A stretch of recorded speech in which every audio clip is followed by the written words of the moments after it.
श्रीराम समर्थ. गोपाल कृष्ण भगवान की जय. म्हणोनी महाभारती नाही, ते नव्हेची तिन्ही लोकी. येणे कारणे म्हणिपे पाही, व्यासोच्छिष्ट जगत्त्रय. भगवंताच्या प्रेमाविषयी आपण बोलत आहोत. भगवंताचं प्रेम हे अत्यंत निस्वार्थी असतं. त्या प्रेमाने जी काही तृप्ती येते ती फार विलक्षण असते. त्या प्रेमाचं समाधान काही औरच असतं. असं प्रेम फक्त गुरुच करू शकतात. गीतेमध्ये भगवंताने जे प्रेम अर्जुनावर केले त्याचं मोठं सुंदर वर्णन व्यासांनी या महाभारत ग्रंथामध्ये केलेलं आहे. महाभारतामध्ये व्यासांनी प्रेमाचे किती प्रकार वर्णन केले याची गणतीच करता येणार नाही. एक श्रीकृष्णाचंच जर आपण उदाहरण घेतलं तर श्रीकृष्णाच्या आयुष्यामध्ये त्याचा किती जणांशी संबंध आला, त्या प्रत्येकाशी त्याचं वेगवेगळ्या प्रकारच्या प्रेमाचं नातं होतं.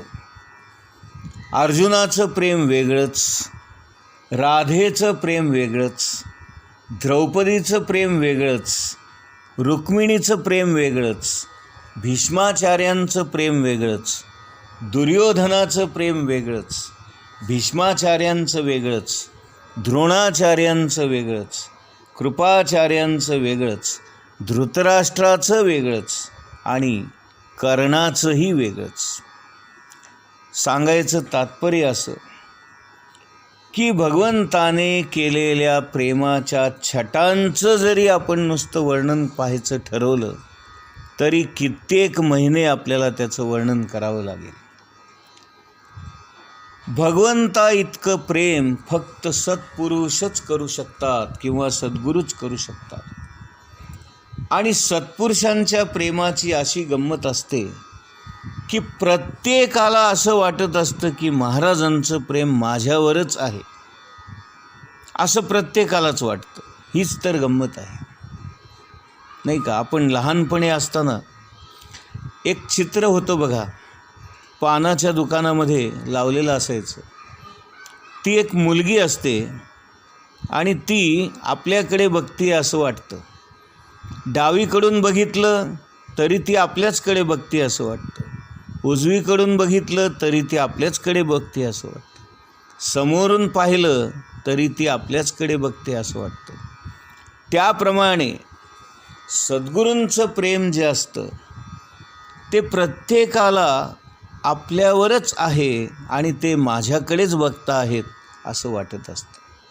आणि हीच तर त्यांच्या प्रेमाची एक नवलाईच आहे.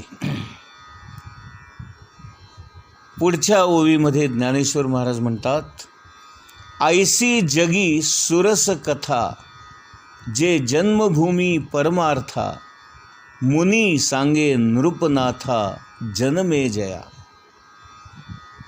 अशी ही अनेक प्रकारच्या रसांनी परिपूर्ण असणाऱ्या, नवरसांनी भरलेल्या, सुरस कथांनी भरलेलं असं हे जे महाभारत आहे, हे महाभारत जणू काही या परमार्थाची जन्मभूमी आहे. आणि हे महाभारत व्यासमुनी जनमेजय या राजाला सांगतायत, नाही का? असं ज्ञानेश्वर महाराज म्हणतात. जे अद्वितीय उत्तम पवित्र एक निरुपम, परम मंगल धाम अवधारी जो.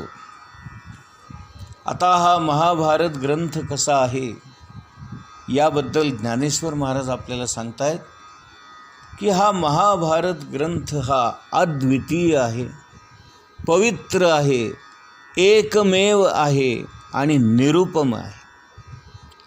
या ग्रंथासारखा दुसरा कुठलाच ग्रंथ नाही आणि म्हणून याला अद्वितीय असं म्हणतात. त्याच्यासारखा निरुपम असा दुसरा ग्रंथ नाही, कारण कुठल्याच गोष्टीची उपमा या ग्रंथाला देऊ शकत नाही. हा ग्रंथ अत्यंत पवित्र आहे, परम मंगलधाम आहे. धाम याचा अर्थ घर. मंगलाचंच घर असेल तर ते मंगलधाम कसं असेल? असं हे पवित्र घर, अशी ही जागा, असं हे ठिकाण महाभारत नावाच्या ग्रंथामध्ये आहे. हा महाभारत ग्रंथाचा गौरव ज्ञानदेव करतायत आणि पुढे म्हणतात, आता मी हा जो ग्रंथ तुम्हाला सांगतो आहे ते लक्षपूर्वक ऐका. अवधारीजो, नाही का, अवधारीजो याचा अर्थ असा की हे श्रोते हो, आपण आता लक्ष देऊन मी काय सांगतो इकडे ऐका आणि आपल्या संपूर्ण शरीराचे कान करा, म्हणजे मग तुम्हाला याचा आनंद घेता येईल. महाभारत हा अद्वितीय ग्रंथ आहे, यात नवल नाही. कारण बघा, ज्ञानेश्वर महाराजांनी आपल्या ज्ञानेश्वरीवर 9000 ओव्या लिहिलेल्या आहेत आणि पहिल्या ओवीपासूनच म्हणजे ओम नमोजी आद्या या ओवीपासूनच जी काही स्फूर्ती आहे, जो काही ज्ञानाचा प्रकाश आहे, तो शेवटच्या ओवीपर्यंत तसाच आहे. त्यांची प्रतिभासुद्धा कुठेही कमी नाही. आणि म्हणून महाभारताप्रमाणे अद्वितीय असणारा आणखीन एक ग्रंथ कुठला, असं जर आपल्याला ठरवायचंच असेल किंवा शोधायचंच असेल तर त्याचं उत्तर ज्ञानेश्वरी हाच ग्रंथ होय. आता इथे प्रत्येक माणसाची प्रतिभा जरी वेगळी असली तरी ज्ञानदेवांची प्रतिभा आणि व्यासांची प्रतिभा याच्यामध्ये बऱ्याच ठिकाणी आपल्याला साम्य आढळतं, बऱ्याच ठिकाणी आपल्याला सारखेपणा आढळतो.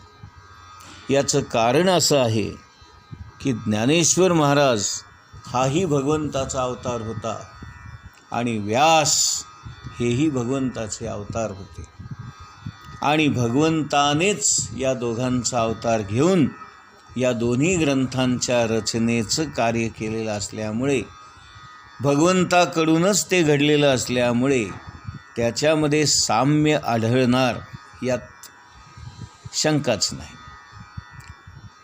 व्यासांच्या बाबतीमध्ये प्रश्नच नाही, कारण व्यास हे महान प्रतिभा असणारे आणि अत्यंत ज्ञानवंत असणारे होते. वेदांचं संपूर्ण त्यांनी अवलोकन करून त्या वेदांचे त्यांनी 4 भाग पाडले आणि ऋग्वेद, यजुर्वेद, अथर्ववेद, सामवेद अशा 4 शाखा निर्माण केल्या.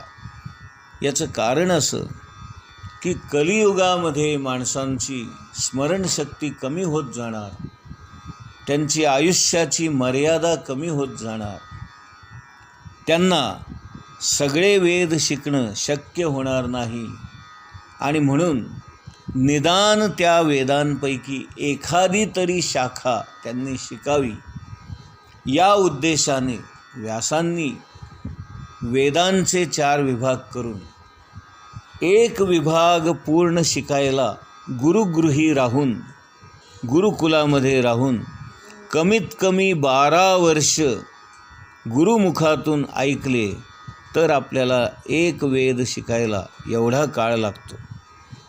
हे व्यासांनी अगोदरच जाणून आणि कलियुगामध्ये असणाऱ्या माणसांच्या मर्यादा ओळखून, या कलियुगामध्ये ज्यांना वेद शिकण्याची इच्छा आहे त्यांची गैरसोय होऊ नये या हेतूने हे सर्व महान कार्य करून ठेवलेलं आहे.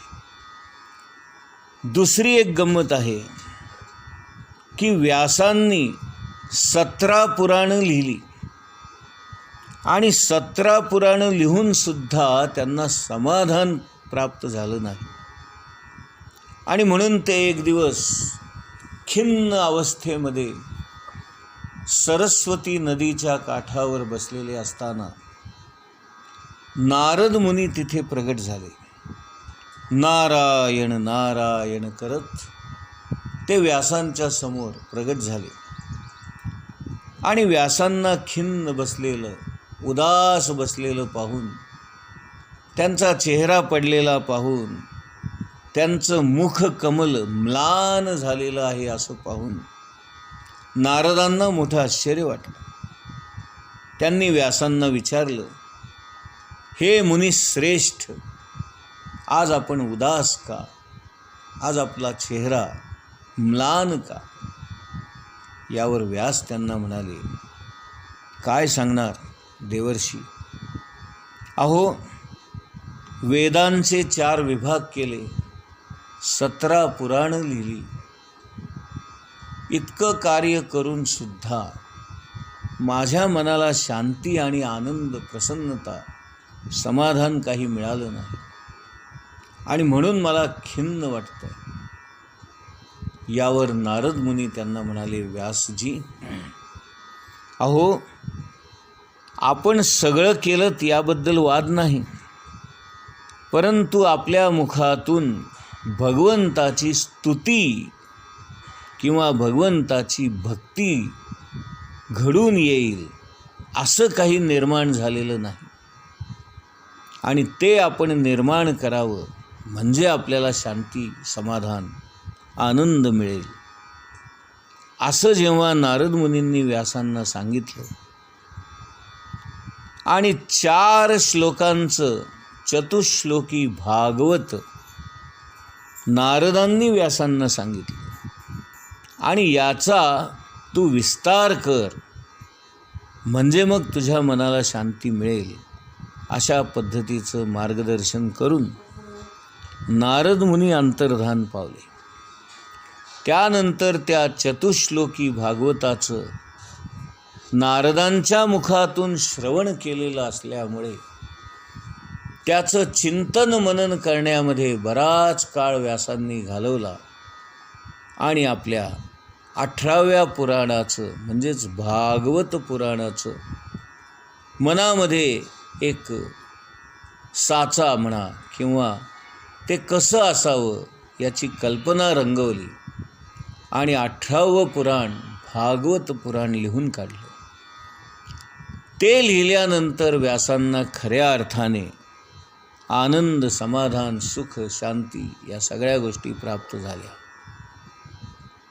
आणि म्हणून त्यांनी या भागवत पुराणाची संथा आपला पुत्र शुकाचार्य यांना दिली आणि शुकाचार्यांकडून ते पुढे अनेकांपर्यंत पोहोचवले. अशा रीतीने व्यासांनी हे कार्य केलेलं आहे आणि त्याच व्यासांच्या मुखातून हे महाभारत प्रसूत झालेलं आहे. आणि आणखीन एक वैशिष्ट्य म्हणजे व्यास मुनी सांगता आहेत आणि लिहितंय कोण? साक्षात गजानन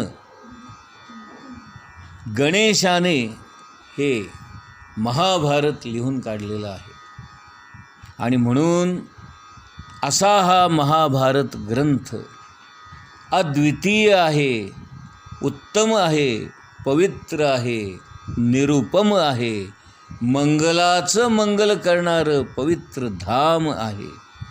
आणि त्या ग्रंथाबद्दल आता मी तुम्हाला सांगतो आहे, आपण आता लक्ष देऊन ऐका, असं ज्ञानेश्वर महाराज आपल्याला विनवणी करतायत. जे अद्वितीय, उत्तम, पवित्र, एक निरुपम, परम मंगल धाम अवधारी जो. अशा प्रकारे आपलं मन या दोषांपासून क्षणभर जरी मुक्त झालं तरी ते पावित्र्याचं लक्षण आहे. आणि अशा पवित्र व्यक्ती जेव्हा आपल्या आयुष्यात येतात, जेव्हा अशा सत्पुरुषांचं दर्शन होतं, तेव्हा आपल्या मनातील वासना आपोआप कमी होतात, मन स्वच्छ होतं आणि आपल्या मनामध्ये दिव्य अनुभूती येऊ लागतात. या संत सज्जनांभोवती हे वलयच असं असतं की त्या वलयामध्ये जे कोणी जातात त्यांच्यावर त्या वलयाचा प्रभाव पडतो, त्या वातावरणाचा प्रभाव पडतो, त्या व्यक्तीच्या उपस्थितीचा प्रभाव पडतो. आणि आज आपलं मन जे देहबुद्धीमध्ये आहे ते देहबुद्धीतून बाहेर पडतं आणि आत्मबुद्धीमध्ये स्थिरावतं. आणि म्हणून अशा सत्पुरुषांच्या संगतीमध्ये आपण राहावं, सतत आपल्याला सत्संग प्राप्त व्हावा, ज्यांच्या सहवासामध्ये आपण आपल्या स्वतःला विसरावं, आपलं देहभान विसरावं आणि भगवंतामध्ये हरवून जावं. अशा या सत्पुरुषांच्या सानिध्यामध्ये गेल्यानंतर त्यांची सेवा करायला मिळावी, त्यांचं आज्ञापालन करायला मिळावं आणि त्यांच्या मुखातून आपल्याला आत्मज्ञान ऐकायला मिळावं, यासारखं महद्भाग्य नाही. आणि आपण सगळीच भाग्यवान आहोत की आपल्याला साक्षात ज्ञानेश्वर महाराजांच्या मुखातून, व्यासांच्या मुखातून, रामदास स्वामींच्या मुखातून, तुकाराम महाराजांच्या मुखातून, एकनाथ महाराजांच्या मुखातून जे जे काही आत्म्याविषयी ज्ञान बाहेर पडलेलं आहे ते ऐकण्याची ही संधी प्राप्त झालेली आहे. आपण सर्वच जण भाग्यवान आहोत. आपण त्या भगवंताचे आभार मानूया. गोपाल कृष्ण भगवान की जय.